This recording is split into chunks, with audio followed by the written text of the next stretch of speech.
Muy buenos días, bienvenidos a esta transmisión de Notisur Chetumal.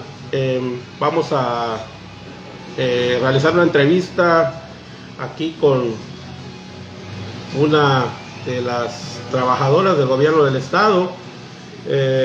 Días pasados hizo pública su denuncia debido a los atropellos en su contra por parte del gobierno del estado que encabeza Carlos Joaquín González. Y bueno, pues hoy tenemos el gusto nuevamente de entrevistarla, toda vez que no ha recibido respuesta alguna a sus demandas en contra pues de sus superiores, donde se involucra al secretario de gobierno Arturo Contreras y a otros funcionarios. Bien, pues agradecerle, abogada Nadia Bayote Cambroni, esta entrevista para Notisur Chetumal. Coméntenos cuál ha sido el avance en cuanto a su denuncia presentada en días pasados. Muchas gracias. Agradezco a las personas que nos están viendo el día de hoy. Nuevamente a Gio Maldonado por el espacio para el seguimiento de mi denuncia. Como bien lo mencionó, en días pasados yo presenté una denuncia pública por este medio en virtud de que se me despidió de manera injustificada y he sufrido antes de este despido abuso de poder, violencia de género, violencia laboral, discriminación y atentados en contra de mi dignidad, ¿no? Como trabajadora, profesionista, en fin. Al día de hoy no ha habido ninguna respuesta por parte de ninguna de las autoridades que deberían de tener injerencia en este asunto, que tienen la facultad para intervenir en esta problemática.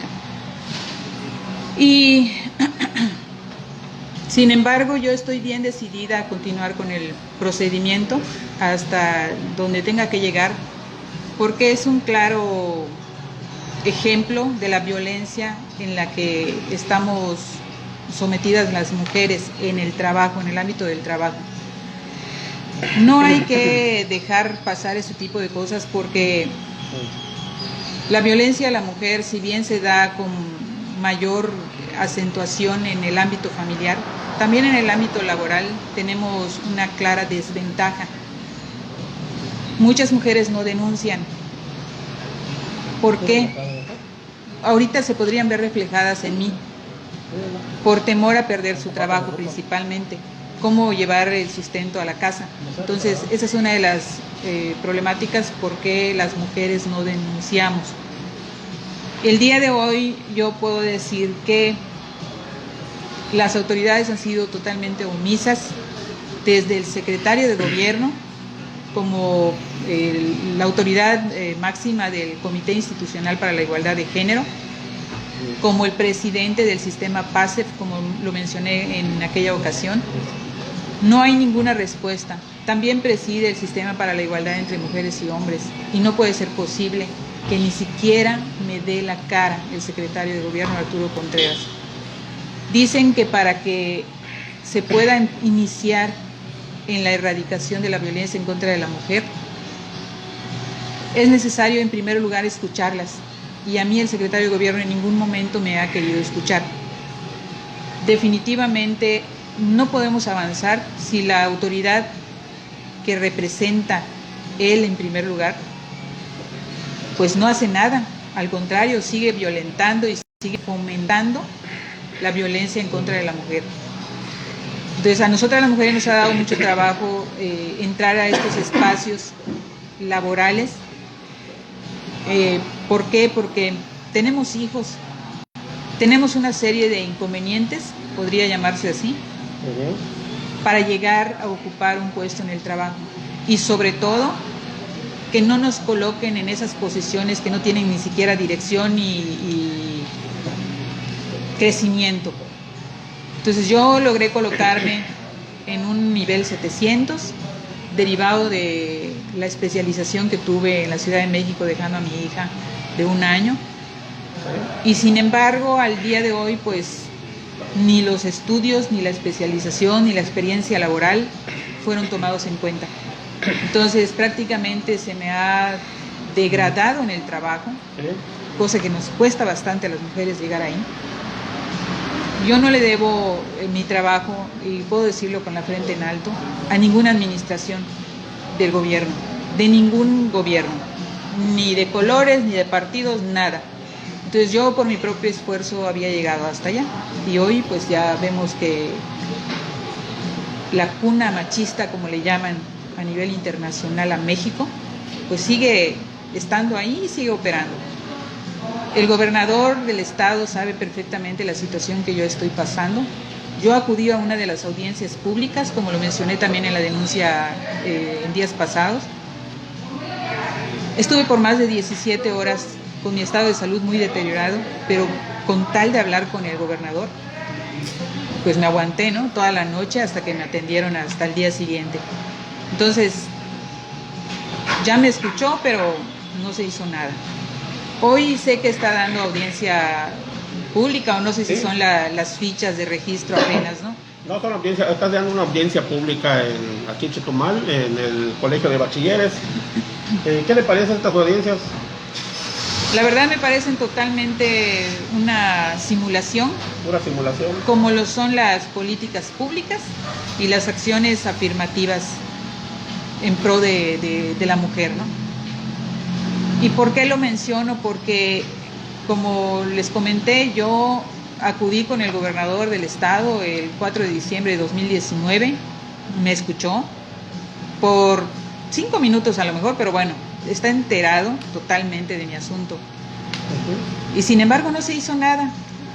Después estaba yo contactándome con la gente que organiza estos eventos, con la gente donde me canalizaron, y me dicen que mi situación ya estaba resuelta. Y yo no sé a qué le llaman resuelta, porque hasta el día de hoy, pues, finalmente lograron correrme, pero antes de violentarme tremendamente, ¿no? Como ya lo mencioné. Bien, abogada, además del secretario de gobierno, ¿a quiénes más involucra la persecución, la fabricación de una carpeta en su contra para pues, despedirla arbitrariamente del gobierno del estado? Bueno, el secretario de gobierno viene siendo la principal figura en esta denuncia, porque él es el subordinado prácticamente de todos, ¿no? ¿Sí? Su personal, que ha sido la subsecretaria Claudette, ella también está involucrada en la denuncia. Orlenis Pulgar como una de las personas que también estuvo colaborando en la violencia laboral. El señor Manuel Alamilla Exoficial mayor. sí, así es. Sí. Está también el órgano interno de control, que era entonces Ángel Rivero Osorio, me parece. Sí, sí. Igual el titular de la Secretaría de la Contraloría. Estuvo bien armado entonces Sí. el tema. He dado paso a paso todas las acciones para poder tener el acceso a la justicia. Sin embargo, pues no se me ha escuchado, ¿no? Por eso yo quiero recordar también cuando al principio de mi denuncia, en días pasados, mencionaba de que habían dos formas, o prácticamente son las formas que conocemos, ¿no? En las que las mujeres tratábamos de tener acceso a la justicia o visibilizar la violencia a las mujeres. Que una era creo que es mal llamada la mal llamada búsqueda de acceso a la justicia violenta, ¿no? Que son las manifestaciones donde queman, pintan y rompen. No me parece mal, de verdad que no me parece mal. La otra forma es la que yo estoy llevando, la que muchos dirían, bueno, es que esas no son las formas son las que están en la ley, ¿no? Pero vemos que, pues, falta la aplicación de la ley. Y no solo eso, diría, una es la aplicación de la ley, que no es necesariamente hacer justicia, pero faltaría, si no podemos llegar a la aplicación de la ley, imagínese a eso, ¿no? A la aplicación o a la obtención de la justicia. Definitivamente estamos totalmente cortos, mucha impunidad. La violencia de la mujer no debería de existir, si no es por tanta corrupción.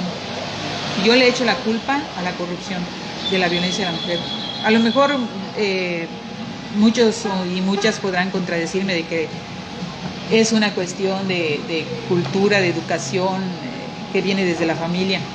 Pero si desde la familia y desde nuestros ámbitos personales, sociales, estamos viendo de que la justicia no llega, no se da,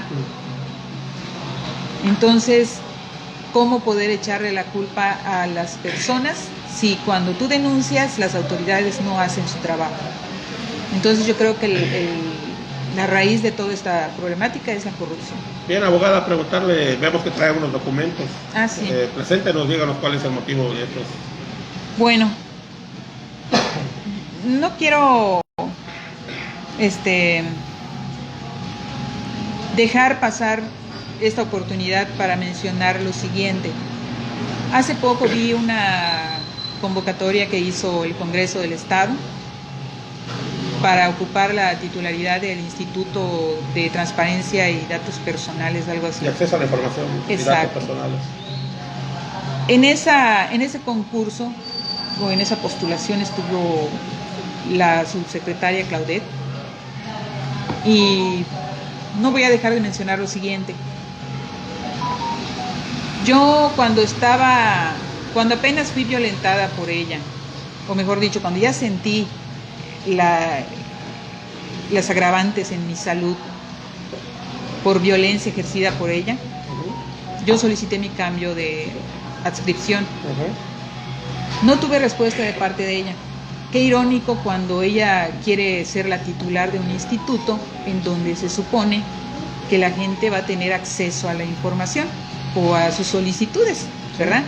Entonces yo presento una solicitud con ella y tarda más de 3 meses y medio para darme una respuesta. Esta es su respuesta. Yo le presento la solicitud el 9 de agosto y el 27 de noviembre, si no mal recuerdo, o el 27 de agosto. Ajá. Entonces, ella viene a contestarme hasta octubre, a finales, 31 de octubre. ¿Y por qué me contestó?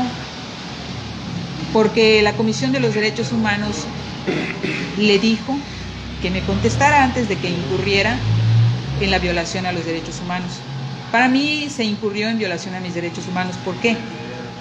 Porque si bien no pasaron esos 4 meses de breve término que establecen los criterios de la Suprema Corte de Justicia, no quiere decir que para que te den una contestación tengan que agotarse esos 4 meses. Más cuando la subsecretaria lo único que hizo fue mandar mi solicitud a un área administrativa. Entonces, me parece bien irónico que quiera ocupar una titularidad. Espero que lo revisen bien los diputados, lo revise bien el personal que va a seleccionar a la persona indicada, porque si no puede dar una contestación en un breve término, cuando ella en breve término está entendiendo más de 4 meses, no entiendo cómo podría ser posible que sea una persona idónea, ¿no? Y esto lo estoy diciendo de frente. Aquí tengo las pruebas de cuándo presenté y cuándo me dio respuesta. Y si bien puede decir que no salió responsable porque la Comisión de los Derechos Humanos ha estado involucrado y ha estado manejando mi expediente, mi queja, pues sí puedo evidenciar lo mal que están manejando la cuestión de los derechos humanos. La Comisión de los Derechos Humanos se supone que es la máxima autoridad de buena fe, que vela, protege, promueve, garantiza. O sea, bueno, en la parte de garantizar pues ya me queda muchísimas dudas, ¿no? La Comisión de los Derechos Humanos dice en uno de sus párrafos de la determinación que tomaron, dice, es decir, la solicitud del cambio de área y puesta a disposición, siendo que con la notificación del oficio mencionado en este párrafo, se dejó a salvo los derechos de la parte quejosa para que en su caso la DIRECT le diera seguimiento ante dicha dirección administrativa. O sea, prácticamente me están mandando de cero. Entonces, yo no entiendo cómo es que la Comisión de los Derechos Humanos cuando debe de aplicar los principios y garantías constitucionales, el principio pro persona, me mande de cero a promover nuevamente esta solicitud, cuando es un ente y tendrían que haberme dado una respuesta. Entonces, así fácil, aquí está. Aquí está. Es claro que la Comisión de Derechos Humanos actúa a favor del propio gobierno. Así claro, es. Entonces, de acuerdo a su respuesta. Así es. Entonces es bien triste ver este tipo de determinaciones por parte de la Comisión de los Derechos Humanos. Muchas personas dicen, ¿cómo es que vas a salir a decir eso? ¿Cómo es que vas a dejarlos mal? ¿O te van a hacer algo? Pues realmente uno está arriesgando de verdad muchísimas cosas para evidenciar y visibilizar la violencia que estamos sufriendo las mujeres, porque no solo se vive violencia familiar. La violencia de género está en todas partes. Hemos sido desaventajadas durante muchísimo tiempo, como para que el día de hoy de verdad se continúen con este tipo de prácticas y poniendo de ejemplo al secretario de gobierno, cuando es quien debería de ser el que esté promoviendo, garantizando los derechos humanos. Abogada, es lamentable que pues actores, representantes del gobierno del Estado, del gobierno del cambio, pues estén actuando de esta manera, sobre todo porque lejos de defender a la mujer, pues están yendo en su contra, como es un claro ejemplo, y pues ya para que actúen de esta manera quiere decir que pues no hay confianza con este gobierno del cambio.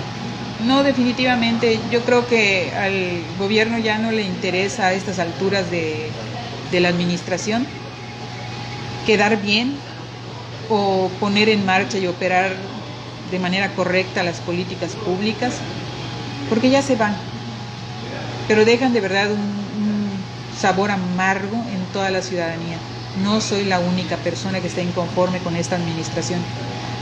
Entonces, es bien penoso y bien triste que no se haga nada. Las autoridades que deben de estar para velar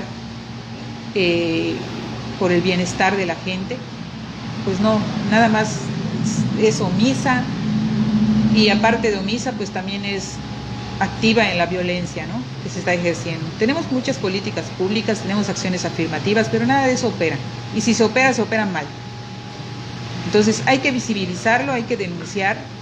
Yo invito a las personas a denunciar, que se armen de valor, o bien si no pueden denunciar ahorita por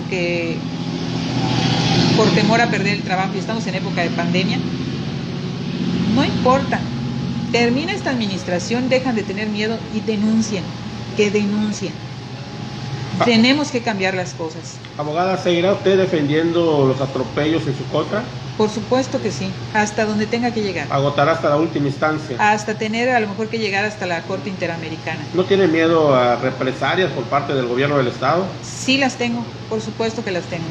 ¿Ha tenido usted alguna persecución luego de hacer pública su denuncia? Hasta ahorita no, aunque por ahí tengo alguna cuestión, pero prefiero mantenerla ahorita así, ¿no? Prefiero no mencionarla. Bien, ¿y le da usted el último voto de confianza al gobernador del Estado para que intervenga ante su tema? Pues sí, realmente espero que tome cartas en el asunto. A estas alturas yo creo que ya conoce mi asunto.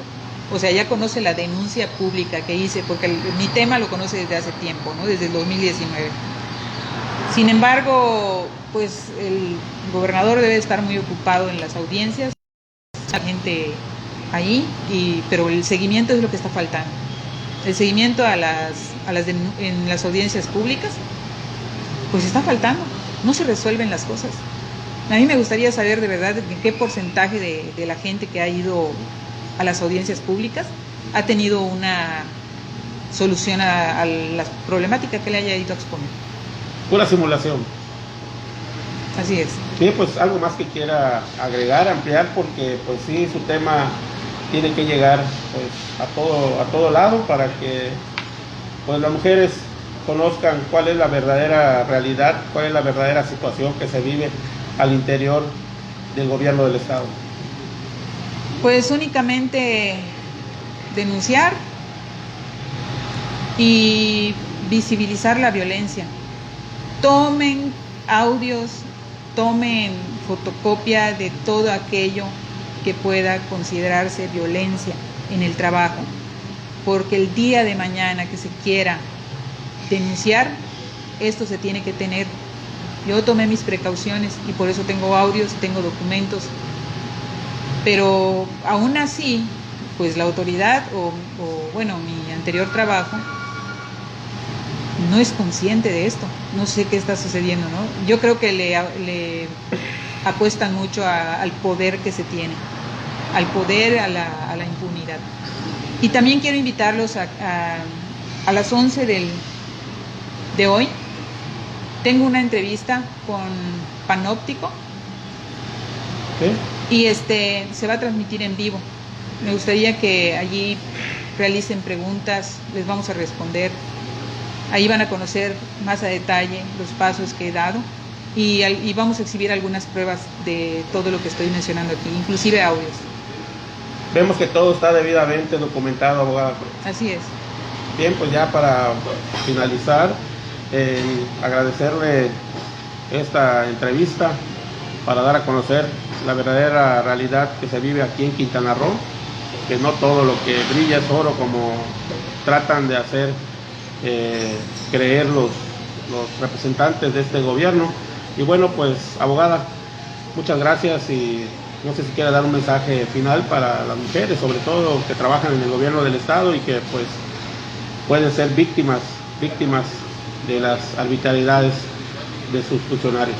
Pues mucha fortaleza para las mujeres, no caigan en lo que yo, que aguanté hasta lo último, que casi muero en una clínica por toda esta violencia. Y no se dejen, ármense de valor y visibilicemos la violencia para que esto pare, si no, no va a cambiar nunca. Hay gente hay gente que está dándoles sus muestras de apoyo aquí en la entrevista. ¿Qué le dice a esta gente? Pues muchísimas gracias a todos, a todas y a todos ellos, porque he tenido el apoyo de muchas personas, incluyendo, voy a mencionar porque es muy importante, tengo amigas, amigos, el líder Ulises Lara, que de verdad desde el principio estuvo muy de cerca apoyándome, dándome fuerza, valor. Su esposa también, Stephanie Tolen. Son personas de verdad que quieren cambiar las cosas. También a mi esposo, Gumercindo Jiménez, que ha estado conmigo, me ha entendido esa forma que tiene de trabajar el gobierno y por una parte la simulación y por otra la realidad, ¿no? Sí es. Entonces, él ve ya más de cerca lo que significa para una mujer las consecuencias de esa violencia. Entonces, si hablamos de sensibilizar y de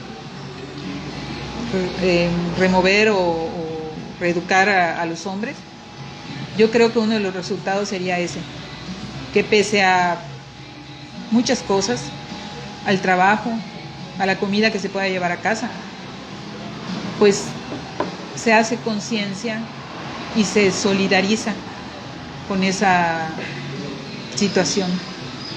Entonces yo creo que ahí es donde se muestra de verdad, no con pintar en la mega escultura de naranja o de...